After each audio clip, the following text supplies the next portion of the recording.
Hey guys, the Geri Petito show here on D.A.M.O.N Looks. My topic today is addiction, part 2. 2 weeks ago, I did the first part of this, addiction part 1. So if you want to check that out, please do. But today, it's part 2, and in 2 weeks from today at 12:30, it's going to be part 3. I had a little tech difficulty. That's why I started a few minutes later, guys, okay? All right. So addiction, is it a disease? We're going to talk about that. I am the author of I'm Not an Addict, I'm Just an Ass. I'd rather be a smart ass than a dumbass. 28 years ago, guys, I was a dumbass. Today, I'm now a smart ass, okay? So I'm here to tell you my take on addiction, okay? It is not a disease, all right? You are not powerless over it. Okay, so what it is, and then I'm going to read some things from the New York Times. What it is a dis-ease of the brain cells while the addiction is happening. And it could be anything, guys. It could be food. It could be alcohol. It could be drugs, right? Sex, anything. Because no matter what we're abusing, okay, it changes our mind. It changes our brain cells. So that's where the word disease comes in, really. It's dis-ease. So I agree that it's a dis-ease of the brain cells while the addiction is happening. But I also believe that you can be completely healed of that dis-ease, okay? So I want to tell you some stages of addiction, all right? So the first stage is initial use. The substance hijacks the brain's reward system, okay? Initial use. So that's part 1. So that was the person making that choice. I'm going to do drugs. I'm going to abuse alcohol, whatever it is they're going to abuse, right? So that person made a conscious choice. So they didn't have a disease of addiction. They made a choice when they initially started it. Okay? Now, things go on in between, and then ultimately, hopefully, somebody decides they need to recover. And then they go into maybe some treatment centers. I'm not against those treatment centers. I also went into one. It was called Princeton House. I went there 28 years ago. And 28 years later, I walked back in for the first time to see a friend that I helped get there with my books on addiction. Imagine that. 28 years later, guys. Okay? So all through my book, it talks about how I would never tell anyone they're powerless over anything, because that only makes them feel even more powerless.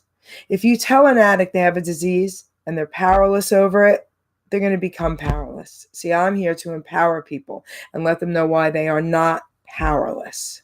Okay? So I want to read something out of the New York Times, which I believe 100% this was written after my book was published, and I believe this person read my book because it actually says things word for word that I put in my book, okay? But I want to read something.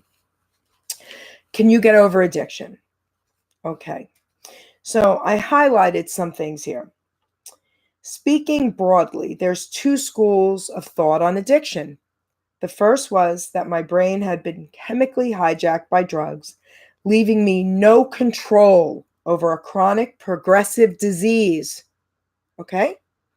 The second was simply that I was a selfish criminal with little regard for others, as much of the public still seems to believe. That's the stigma, okay?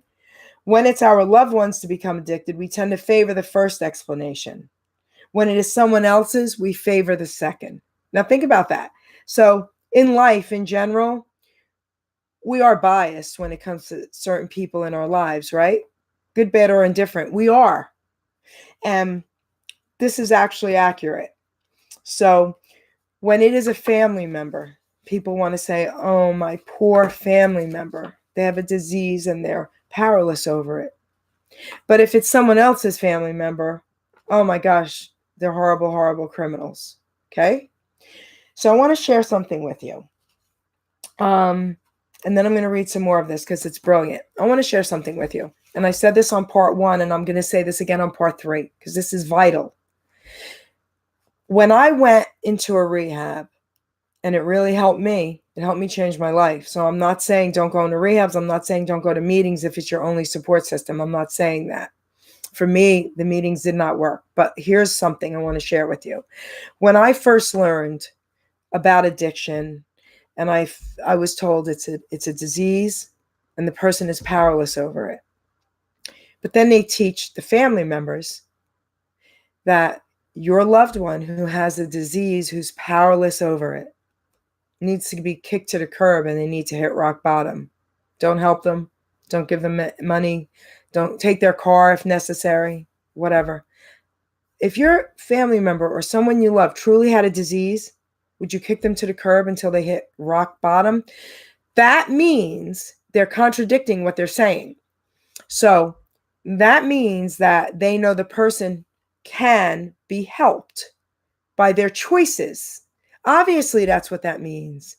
Because if they're telling you to kick the person to the curb until that person hits rock bottom, until they can choose to get sober, that means they have a choice. So they don't have a disease. Okay?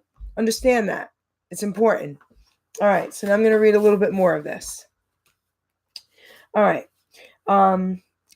We are long overdue for a new perspective, both because our understanding of the neuroscience underlying addiction has changed and because so many existing treatments simply don't work. Did you hear what I said? Okay, they simply don't work. All right. So we treat no other medical condition with such moralizing. People with other disorders aren't pushed to apologize for their past behavior, nor are those affected by schizophrenia or depression. So now think about that. We don't expect that from them, other people with other diseases, right? So if it's a disease, it should be all in one basket. So they're contradicting themselves. All right. Once we understand that addiction is neither a sin nor a progressive disease, okay? Did you hear me? Nor a progressive disease, just different brain wiring. We can stop persisting in policies that don't work and start teaching recovery. That's my purpose, okay? Indeed, if the compulsive drive that sustains addiction is directed into healthier channels, this type of wiring can be a benefit, not just a disability. After all, persisting in spite, listen, of rejection didn't only lead to addiction for me, it has also been my survival as a writer. Because here's the thing, the ability to persevere is an asset. People with addiction just need to learn how to redirect it. People who are addicts are very intelligent people. They're brilliant, okay? And they're incredible problem solvers because they solve their problems every day on how to get their drug. So think about that, okay? They're brilliant. All right. Addiction is indeed a brain problem, okay? It's not a degenerative pathology like Alzheimer's disease or cancer. I say this in my book, so that's how come I believe this person read my book. Nor is it evidence of a criminal mind. Instead, it's a learning disorder, a difference in the wiring of the brain that affects the way we process information about motivation, reward, and punishment. Okay, we'll talk about that. And as with many learning disorders, addictive behavior is shaped by genetic and environmental influences over the course of development. All right. So did you understand what that meant? So now let me just say something. If the brain is wired differently, okay, and it affects the way we process information about motivation, reward, and punishment, that means we're not capable for some reason of processing things a certain way. So the majority of addicts will tell you things happened to them when they were a child, and thus now they're addicts. So when children are young, when people are kids, right, they don't process things properly. They have to be taught how to process these things. If they're not properly taught, usually addiction occurs. Okay? So again, it's not a disease. Okay? Now, studies show addiction alters alters the interactions between midbrain regions like the ventral tegmentum and the nucleus accumbens, which are involved with motivation and pleasure, parts of the prefrontal cortex that mediate decisions and help set priorities. Okay, so I'll never say there's not an issue going on with the brain cells. I'll always say that, but they can be healed. Trust me, I'm proof they can be healed. Okay? Addiction occurs when these brain systems are focused on the wrong objects. A drug or self-destructive behavior like excessive gambling instead of a new sexual partner or a baby. Once that happens, it can cause serious trouble. Okay? So, understanding addiction from this neurodevelopmental perspective offers a great deal of hope. Like other learning disorders, for example, attention deficit, hyperactivity disorder, dyslexia, addiction doesn't affect overall intelligence. Okay? So, this view suggests addiction skews choice. You understand? It does not. It does not. All right. It doesn't completely eliminate free will. After all, no one injects drugs in front of the police. Think about that. This means addicts can learn to take action to improve their health, like using clean syringes, right? They do that as well, right? Okay. So, I want to say something. If an addict knows that they're not going to shoot in front of a police officer and they know they need to get a clean syringe, they're making a choice. They're using their brain, they're thinking. So then their brain does have power in it. They do have power in making their choices, right? Think about that. The reason why that's so important for you to understand is so that you can help the addict and the addict can help themselves. You know, I grew up, I was born in 61, so I really, really grew up in the 70s, right? Because I was a little kid in the 60s. So I grew up in the 70s and, in New York, and addiction was everywhere. I had friends and family members die. I'm sure you guys have as well. And that's unfortunate. So I grew up with it all around me. And then ultimately I ended up being part of it, So, but the reason why I need everybody out there to really understand that addiction is not a disease and you are not powerless over it is because I'm here, alive and well. I don't go to meetings. I have other support systems. I don't believe in going to a place where they're going to continuously talk about addiction. If I wanted to change and be healed, I took it to God. I said, God, I am absolutely powerless without you. I didn't say I'm powerless over an addiction. I said, I'm powerless without you, Lord. Please help me. Please change me. Please sustain me. And he has, all these years later. Okay. So what's really important for you guys to understand is the power of prayer. Okay. How our free will is important. I would never want to live without free will. Okay. But with our free will comes choices. With our choices come consequences. So that's what happens to us. Okay? That's what happens to us. So I want to talk a little bit about marijuana. All right? Honestly, I don't have a problem with it. If it were completely organic, you grew it yourself, I wouldn't have a problem with it. Okay? CBD oil, I don't have a problem with it. As long as it's organic, doesn't have any crap in it. Okay? Because a lot of these so-called, healthy items are not healthy. They have a lot of chemicals in them, pesticides, right? Addictive things. They want you addicted to it. So even marijuana out there today, I don't think it's that healthy, again, unless you grew it yourself and it was organic. Alcohol. Let's talk about that for a minute. To me, that's one of the worst drugs out there. All right, alcohol should be banned. There are more deaths caused by alcohol, whether it's drunk driving, an innocent person crossing the street, right? Think about that. Alcohol is one of the worst. More fights start in bars because of alcohol. I had a poker league for 10 years in Mercer County. I was in bars and restaurants every night. I had some pot smokers, right? Not one of them ever started trouble. Not one of them.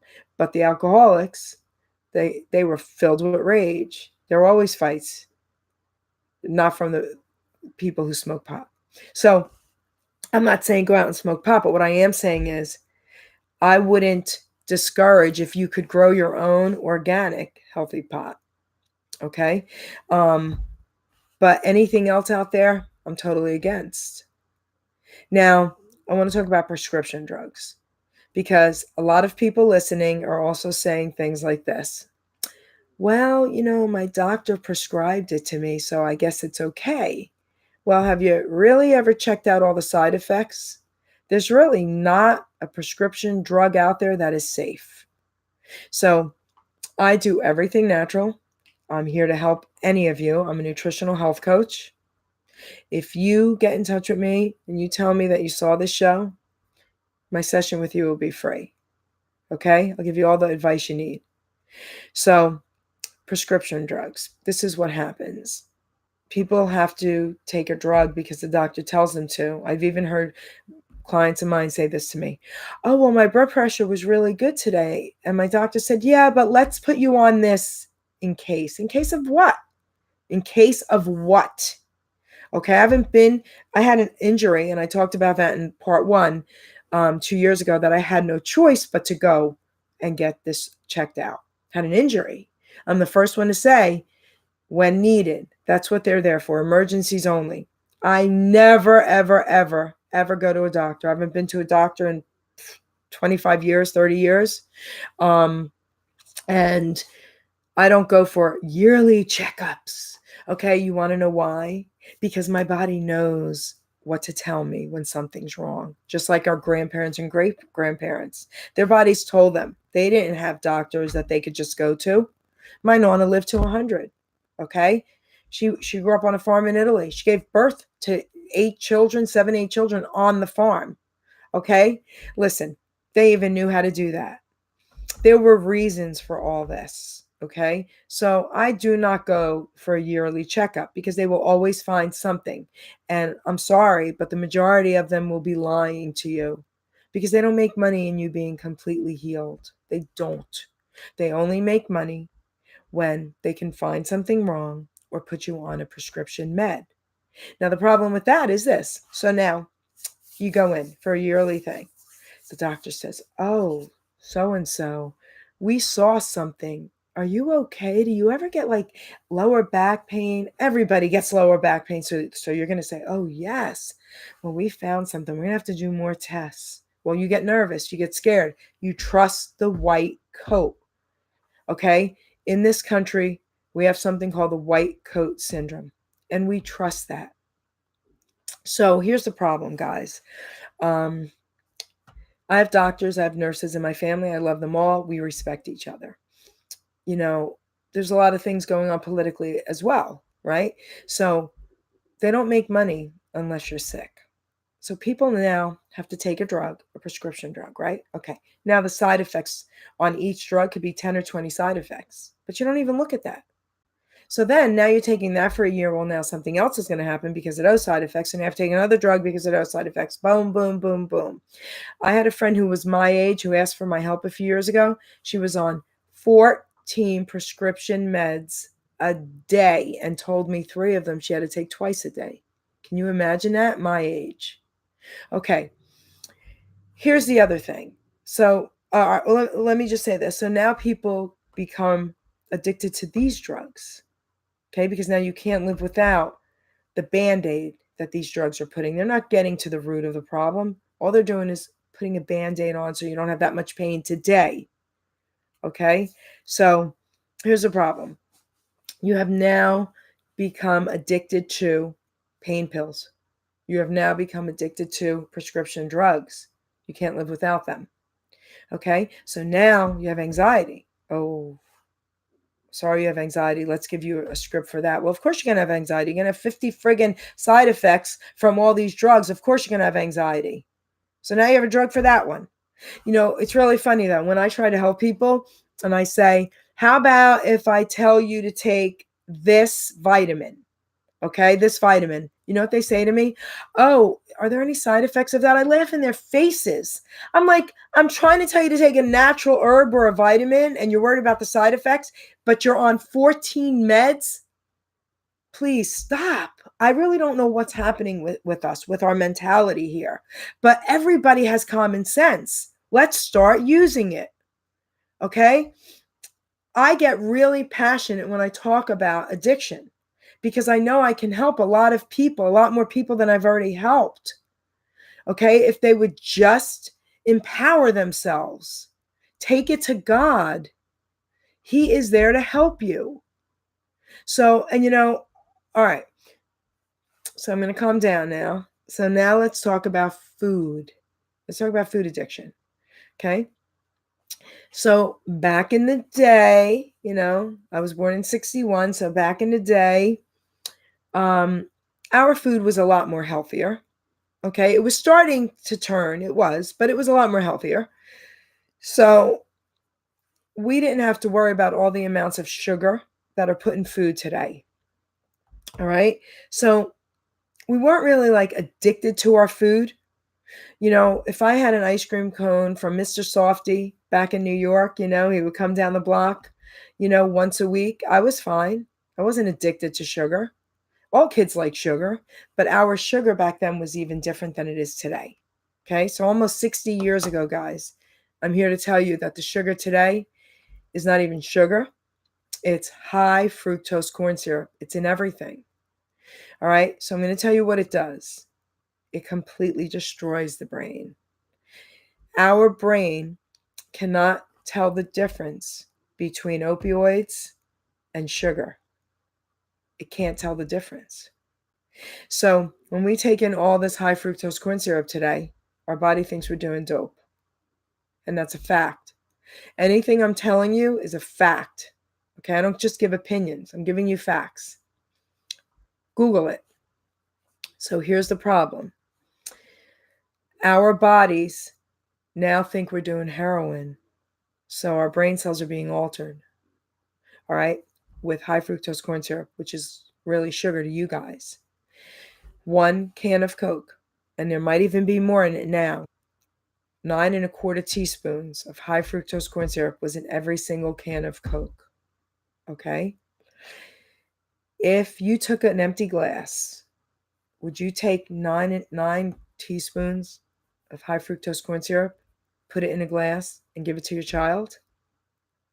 Absolutely not. I hope not anyway. But that's what you're doing every time you give them a soft drink. Even fruit juices out there today. Same thing, unless you squeeze them at home. Okay?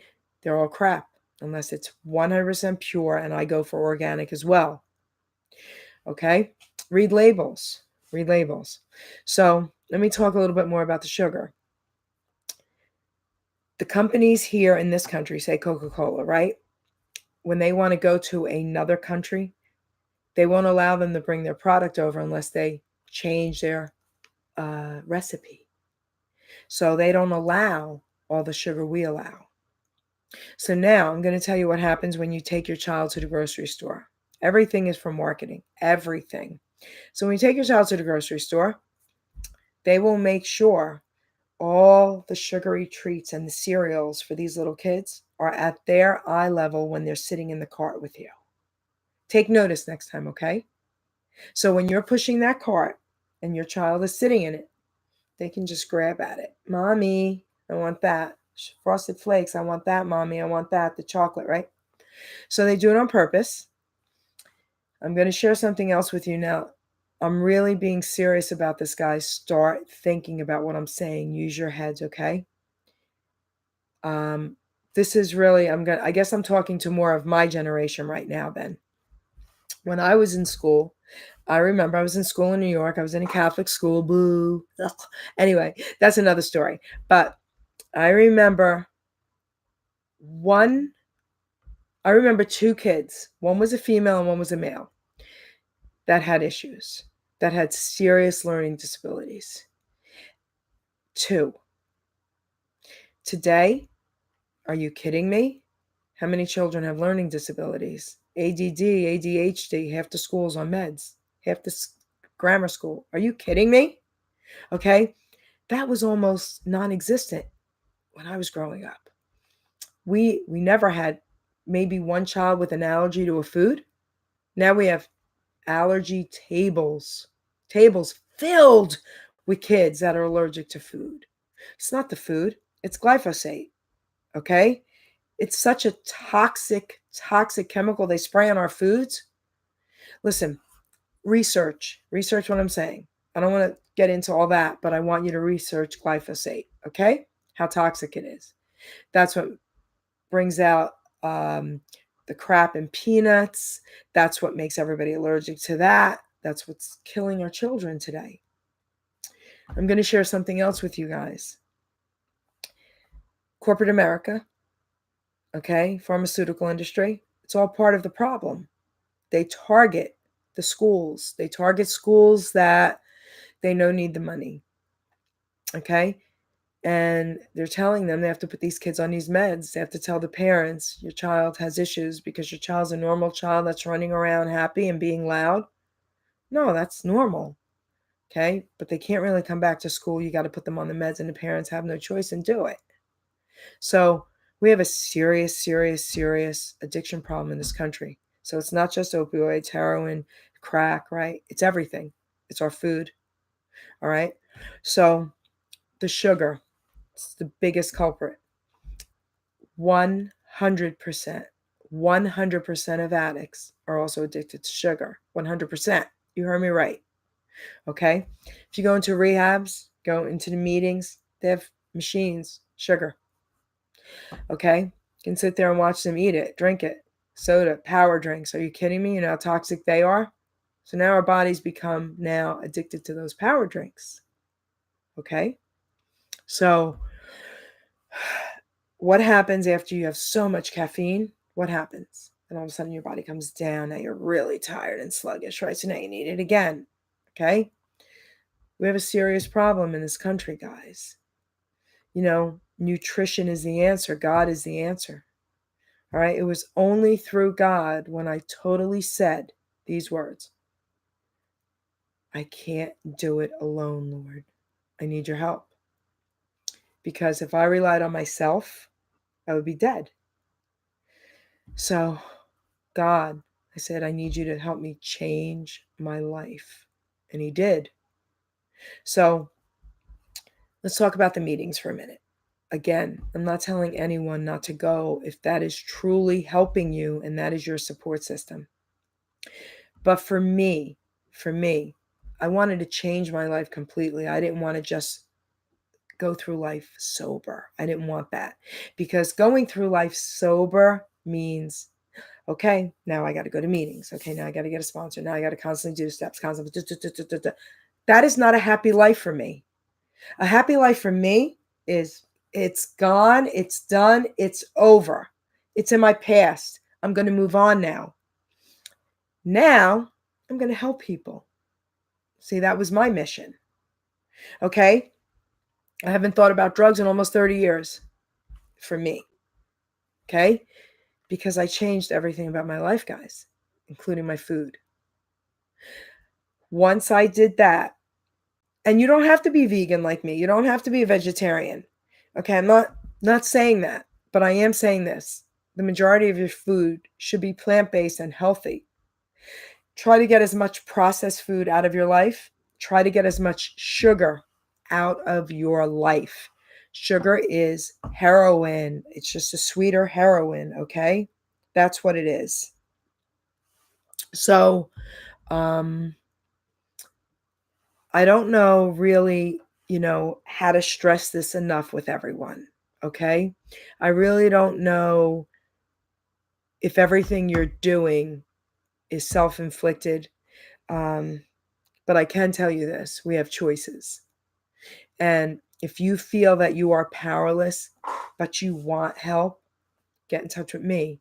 I will help you, okay? I want to tell you what's happening in Robbinsville Township because this is really cool. Robbinsville Township started a program called CARE, okay? Community Addiction Recovery Effort, all right? If anyone is picked up, and now, wait, guys, I believe the majority of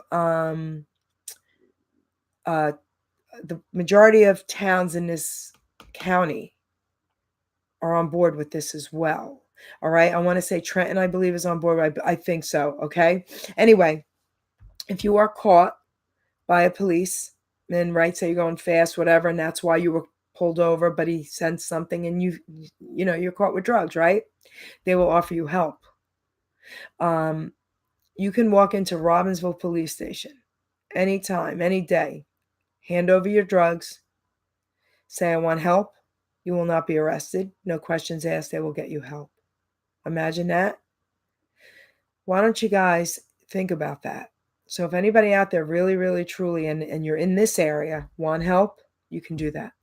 If you're not in this area and you really, really, really, truly, truly, truly want help, call me.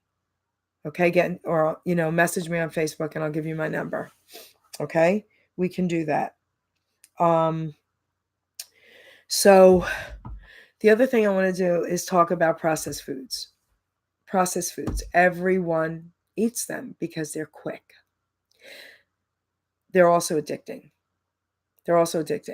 You don't know how many clients that I have that I hear say this to me. Oh, well, I only eat them, twice a day. Only twice a day. Do you realize what's happening? You're putting no nutrients in your body.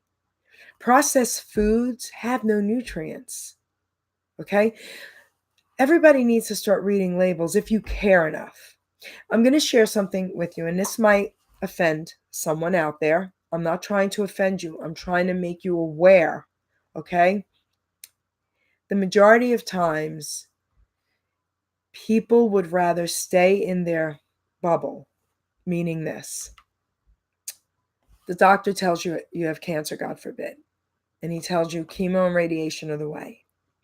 But you heard all this other stuff out there about chemo and radiation being even more dangerous. And that's really what's killing the person, not so much the cancer.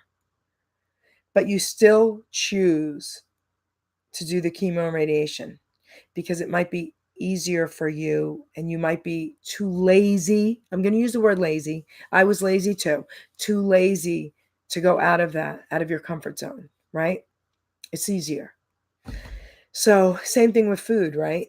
Processed foods make it easier for us, even though there's something telling you, guess what? I'm getting addicted to these processed foods. Something's wrong here. So I'm here to tell you that it's not that much work. It's not that much work because it can save your life. I can even show, I'm also a vegan chef, so I can even show you how to make life easier. Okay, how to make life easier. Addiction is so huge and it's just so deep. The majority of people only think of addiction when it comes to drugs and then alcoholism, but that's so not true. Okay. Drugs and alcohol kill. Okay. Some people say, well, food doesn't kill. Well, it kind of does because based on your diet, that's where the majority of diseases come in. So say you don't smoke, you don't drink, and you don't do drugs, right? But your diet is horrendous. And then all of a sudden you find out, God forbid, you have cancer. Okay? You're like blown away. How could this happen to me? Well, let's look at your diet. All processed foods, tons of sugar, GMOs, nothing organic because you can't afford it. And I get that. Listen, I'm not saying there aren't people out there who really aren't struggling financially, but the problem I have with it is a lot of people who smoke and drink, right, buy tons of perfumes, whatever they buy, spend money on nonsense, they'll be the same people that will say to me, I can't afford organic. And again, I just want to crack up and laugh. And I'm like, you're kidding me. So a big part of the problem is this. When people have to take responsibility for whatever it is that's going on in their lives, that means they might have to take some self-blame. That's the hardest thing for people to do, blame themselves. It's so much easier to put the blame out there for everyone else. Okay? We've all had a past. We've all had horrible things happen to us growing up, including me. Okay? No one's immune to that. I don't care who you are. But once we become an adult, we need to shake it off and say, okay, I had no control over that. That was in my past. Today, I am in control of my life and I can change it. And there's so much info out there today, guys. See, back then, I didn't have any of this. I didn't have, Google, all this information. This is crazy what you guys have access to. I traveled all over the world. I mean, I had to do a lot. I had to go to Tennessee to get certified with fasting under George Malcolmus. Okay, I studied under this amazing man. They sent him home to die. His colon cancer went into his bones, and he's still alive 30 years later. Okay, the guy's amazing, and I trained under him how to fast. So you have so much more information today than I ever had. Why don't you utilize it? Use your brain. Okay? Do you know how many family members of mine thought I was nuts? Here I am, an Italian female, and I turned vegan. Are you crazy? No more meatballs and pasta and all that stuff. I turned vegan. Then I become a vegan chef, then a nutritional health coach, and I'm promoting organic. And now the majority of my family members know I was right, and they're all on board with it. See, deep down, every one of them know I was right. Okay? They still like to make fun of me, but I love that. And all I'm doing here is trying to share with you guys something amazing. How to stay healthy while you're alive. Okay? That's the main thing I'm trying to share with you. The other thing is this. All right. A lot of people say this to me. Well, even vegans die. I'm not afraid of dying. Well, first of all, I'm really not afraid of dying because Jesus Christ is my Lord and Savior.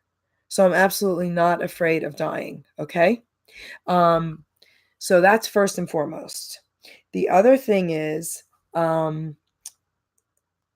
have to make sure that my sound is okay, guys. The other thing is, I want to live healthy. Okay? So if I die, that's okay. But I don't want to be alive and be unhealthy. I watched my mom go through that. She was pretty much disabled most of her adult life. She was obese. It was horrible. Heart attack after heart attack. Okay? My father, just the opposite. My father did everything to get healthier, and he did. And then ultimately had Alzheimer's, unfortunately. But I watched my dad change his diet tremendously and how it helped him for the last 20 years of his life. So anyway, I'm not here to judge you. I'm certainly not here to judge any addicts out there, especially drug addicts. Okay? I'm here to help you. So again, I'm going to say this. There is help out there for you. If you don't know how to find it, get in touch with me on Facebook, send me a private message, and I will guide you in the right direction. Okay? Unfortunately, corporate America and the pharmaceutical industry only make money as long as we're sick. They want to keep us sick. They want to keep us addicts. Okay? I'm going to share something. I'm revising my book. I didn't know this when I wrote my book, or it would have been in there, but I'm going to share something with you. So Bill W., I believe he was the founder or one of the founders of AA. And I believe 100% that initially it was an amazing, amazing thing to do, AA, right? Okay. So he wanted everyone to get clean and sober and healthy.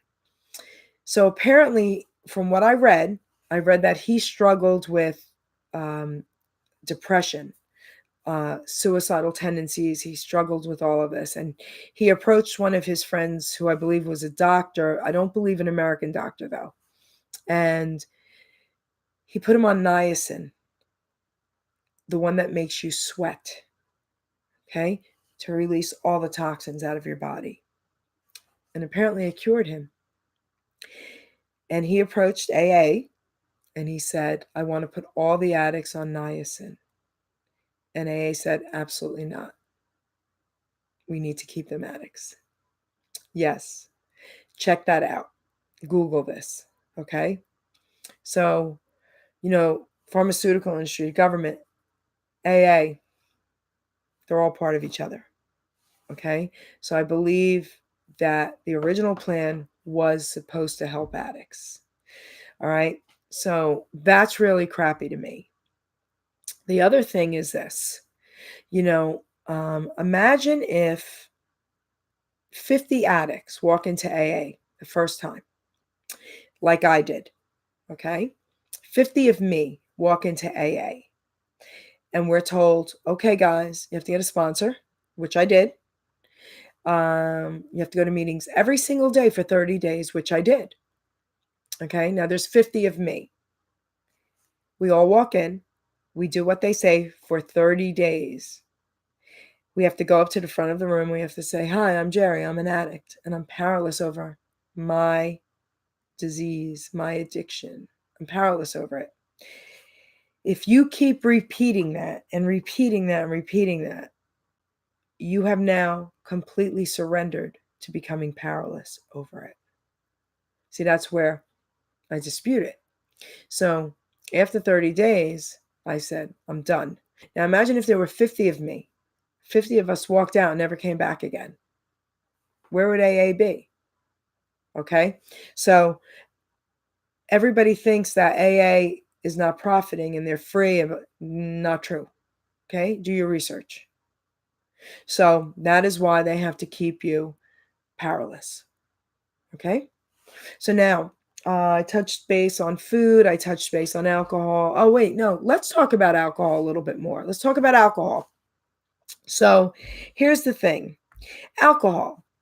And I know everyone out there knows this, that alcohol turns to sugar in our blood. Think about that. So if you think about what I just said to you about sugar, now the alcohol is turning to sugar. So now you're having more liquid sugar going through your veins, right? So now what does that do? It makes it even harder to stop. It makes it even harder to stop. So I can give you some advice. This is what I want to share with you guys. We've got about 10 more minutes. I can give you some more advice. If you made a decision that you really, really, truly wanted to get healthy, okay, not just clean and sober, but healthy, I can tell you how. I'm going to give you a little brief thing about it right now.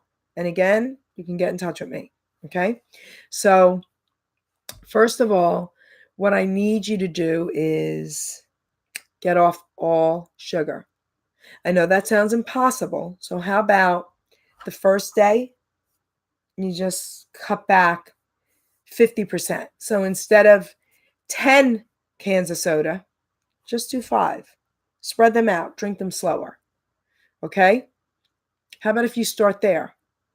So ultimately, if we can get you off of all sugar and the majority of processed foods, get you on more raw foods, get you on fruit for your sugar, real fruit juice for your sugar. If we could do that, I guarantee you could be clean and sober and healthy for a very long time without obsessing over drugs or wishing you had them. See, we have to change our mindset. Going into therapy, I went into therapy and, I remember walking in for the first time and saying, I'm here to change everything about my thinking. I said that. Okay. I'm still friends with all my therapists. Okay. I love therapy. 20 years I went into therapy nonstop. 20 years, guys. Okay. All that does is give you someone to talk to, because that's important for everybody, who can give you sound advice, someone who knows. Okay, we all need that. So if you keep yourself in the same situation every day, if you hang out with the same people every day that you get into trouble with, nothing's going to change. So you have to change your behavior. You have to change your thought process, right? You have to change your food. You have to. If you're willing to do all that, if you're willing to make that choice, if you're willing, you can get really healthy. And I say this to a lot of addicts and alcoholics, okay? I know people who have been clean and sober for years and then relapse. Clean and sober for 6 months. We're doing great. And then all of a sudden relapse. And the next thing you know, they're passed out on the floor again for 2 weeks. Is that fun? I really don't understand that. I don't understand how anyone could say, oh, I missed having fun. You missed having fun? You're passed out for 2 weeks on the frickin' floor. How is that fun? You wake up, you're in a crack house now. How is that fun? Okay? You go from doing really well, and then all of a sudden something just snaps in your mind and you say, you know what? I just want to get high again. All right, so here's what I want to say about that. When that happens to you, if you really, truly, truly feel like you want to get high again, how about if you think about all the horrible, horrible, horrible things that happened to you while you were getting high? Because wouldn't that help you? Say, I don't want to do that again. And after all, now that I'm thinking about it, it really wasn't fun. What about something like that? So, changing your mindset and your thoughts is key. It's actually vital. It's actually what really is going to transform you, because the power of the mind is unbelievable. All right. The power of the mind. Listen, I'm going to share something with you guys. So my dad died of Alzheimer's almost 2 years ago. Right. And I remember bringing him to my home and feeding him this incredible homemade Italian meal that I made for my dad, who deserved it. And it was a lot of food. And then 10 minutes later, he said, did I eat yet? He couldn't even tell me that he was full because his brain wasn't working properly. And you know what? That really was like a freaking light bulb for me. All I thought was the mind is more powerful than even our bodies. The way our bodies feel is told how to feel by our brain. So the stomach knew it was full, but it couldn't feel it because the brain couldn't tell it. Think about that for a minute. So the reason why I'm bringing that up is because that's key to all sobriety. Okay? If our brain is not working properly, it can't control our actions. So we are not capable of making the right decisions.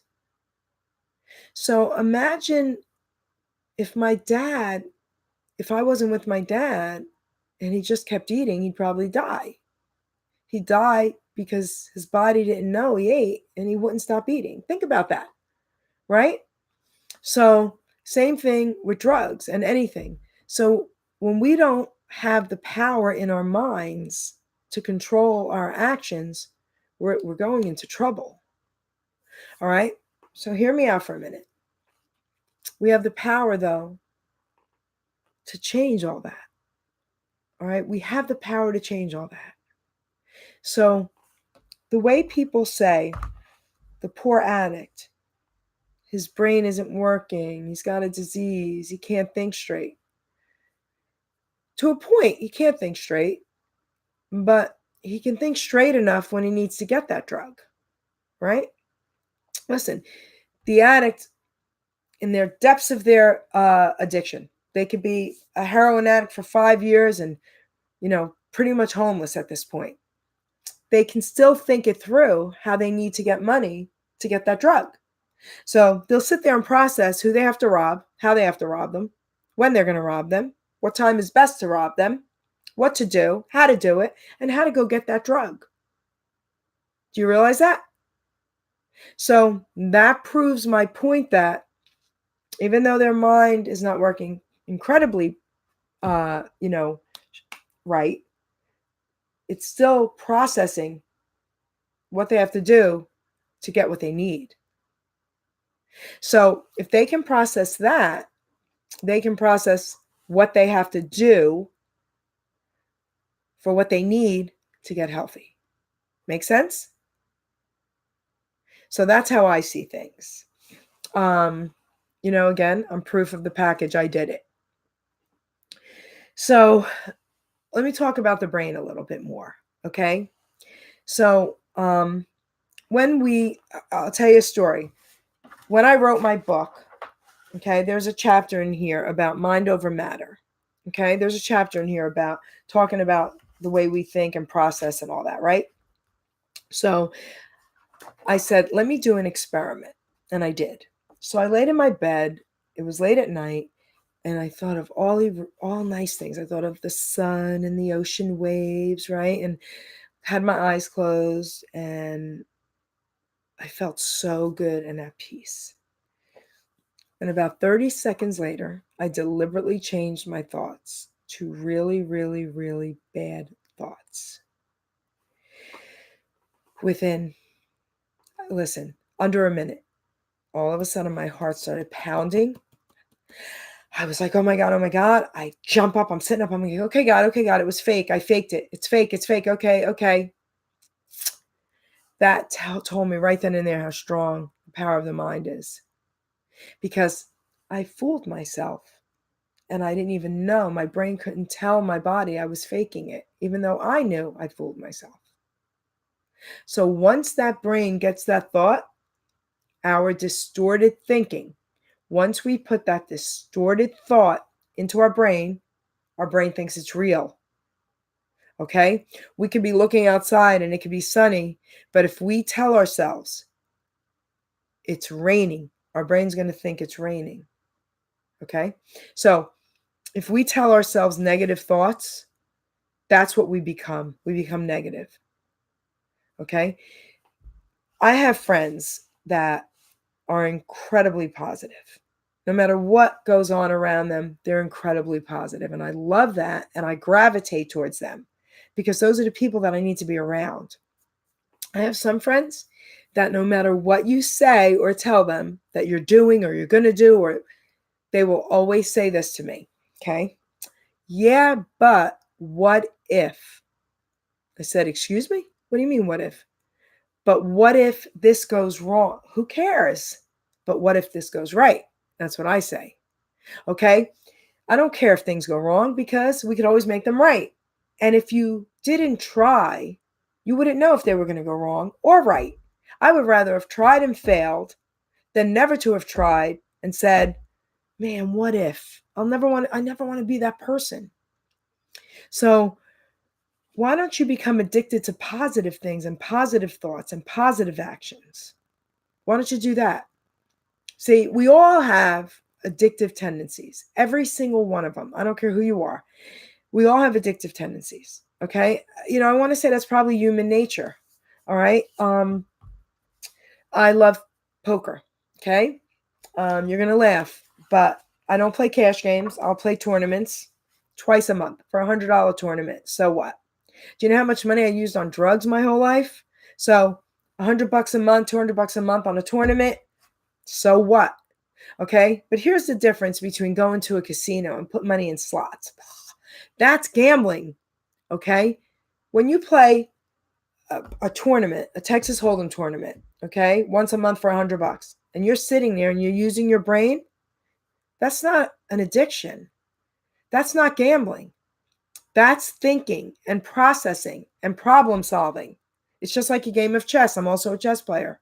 So no one has ever said to anyone, oh my gosh, you play chess for money? That's gambling. No one has ever said that because that person is sitting there using their brain at that chess game. Same thing at a poker table. Okay. So here's the thing I want to say to you guys. We all have tendencies. So why don't you put them to good use instead of ones that can kill you? All right. I don't know anyone ever, ever, that could ever have said these words. Oh my gosh, I'm a drug addict and my life has been incredible. Since I started using drugs, everything went better in my life. Who has ever said that? Unfortunately, too many people don't even have the opportunity to get better because they've already passed on, right? We all know those people. No one has ever said that drugs or alcohol has ever been positive for them. Never. So, but I could say me playing my one tournament a month with my friends has been a positive experience. We laugh at each other, have so much fun, whether we win or lose. Okay? Playing a game of chess. I'm using my brain. Wow, this is cool. This is so much fun. Conversing with your opponent, right? I'm going to beat you, you know. That's healthy.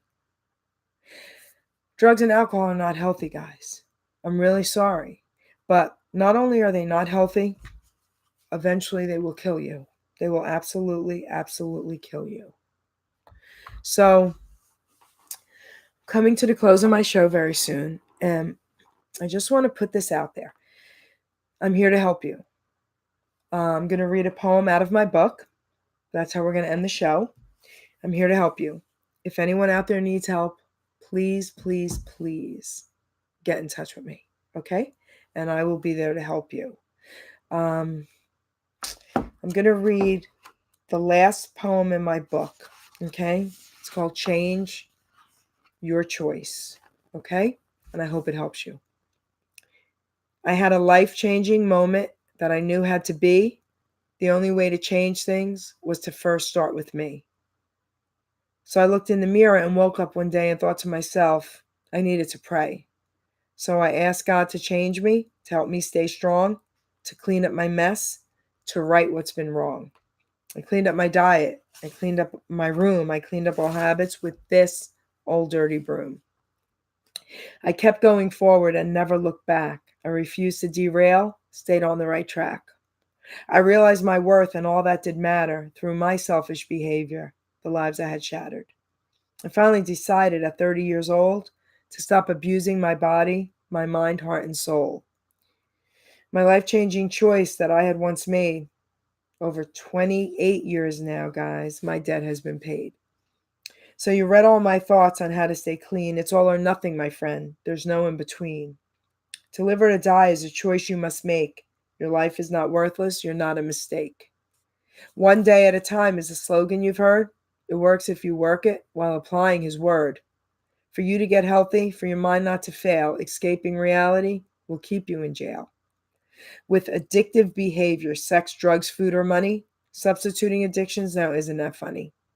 I'm not an addict. This too shall pass. I'm not an addict. I'm just an ass.